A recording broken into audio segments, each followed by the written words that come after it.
चाहेंगे कि गाजा को जो नुकसान इजराइल ने किया है वो भरा जा सके, तो भरपूर उसकी भरपाई नहीं की जा सकती। देखिए, फलस्तीन के लोग जो है, फलस्तीन उनका था, उनका है, उनका रहेगा। रिवर टू सी, फलस्तीन विल बी फ्री। अभी क्या है कि इजराइल जो है ये एक जबरदस्ती का बनाया हुआ मुल्क है, और चूंकि उनको बड़ी ताकतें वेपन्स फराहम करती हैं। आज दुनिया की 15 बड़ी ऐसी कंपनियां जो वेपन्स, आर्म्स एंड एम्यूनेशंस बनाती है, उसमें से 13 जो है वो यूएसए को इस बात से मतलब है कि उसके आर्म एम्यूनेशंस बेचे जाए, और इजराइल को इससे मतलब है कि उसको ये मदद मिलती रहे। तो ये ऐसे मुल्क जो इंसानियत में, ह्यूमैनिटेरियन में बिलीव ही नहीं करते। मैं बात अभी मुसलमानों की कर ही नहीं रही हूँ, मैं तो अभी बात ह्यूमैनिटेरियन ग्राउंड्स पे रख रही हूँ। तो उसके बेसिस पर देखा जाए तो ये पूरी हमारी जो अर्थ प्लैनेट है उस पे एक सबसे बड़ा धब्बा है अब तक का, हिस्ट्री का सबसे बड़ा, मतलब कि अब तक का सानेहा ये कहा जाएगा।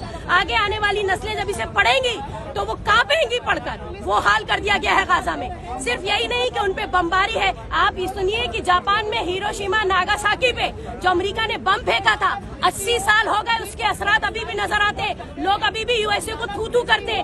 आज गाजा पे उससे 3 गुना ज्यादा बमबारी अब तक गाजा पे की गई है। ठीक है, हजारों हजार की तादाद में बच्चे सिर्फ कत्ल नहीं किए गए, उनके जिस्म के गोश्त के लोथड़े उठाए जा रहे हैं। देखिए, फलस्तीन सिर्फ ये नहीं है कि एक मुसलमान मुल्क है, वो मुसलमानों का पहला किबला है। हमारी दिल, हमारा जान है मस्जिद अक्सा।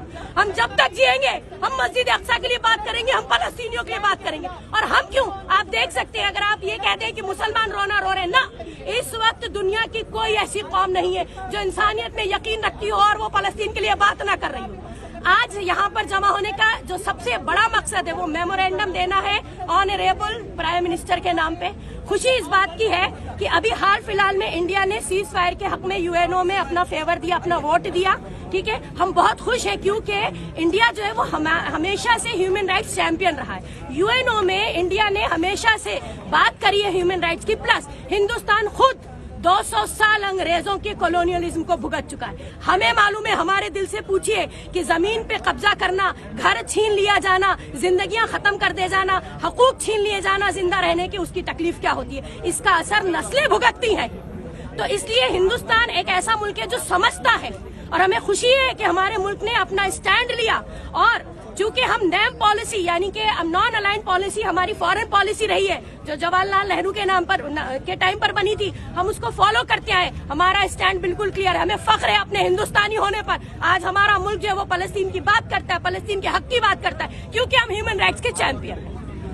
तो इसी के चलते आज हमने यहाँ मेमोरेंडम दिया। हमारी कुछ डिमांड्स है कि एक तो सीज फायर फौरन होना चाहिए, जो नुकसान हो गया वो तो अब भरा नहीं जा सकता आने वाले 1-2 सदी तक, लेकिन जो बच गए हैं उनको बचाया जाए, और जो बच गए हैं उनको प्रॉपर मेडिकल एड पहुंचाई जाए, खाने पीने का सामान पहुंचाया जाए, बेसिक नेसेसिटीज के लिए वो लोग तरस रहे, उनको पानी जैसी चीज बंद कर दी गई है। हॉस्पिटल्स तो वैसे ही तबाह हो गए, जो बचे कुचे थे उसमें ऑक्सीजन बंद कर दी गई। कल ही 32 बच्चे ऑक्सीजन बंद कर देने की वजह से मार दिए गए। जो लोग आईसीयू में पड़े थे, शायद वो जिंदा रहते, वो मर गए। तो अब आप देखिए कि इतने हद का जुर्म है, या इस हद तक जुल्म है कि हमें अल्फाज नहीं मिल रहे, हम क्या बयान करें।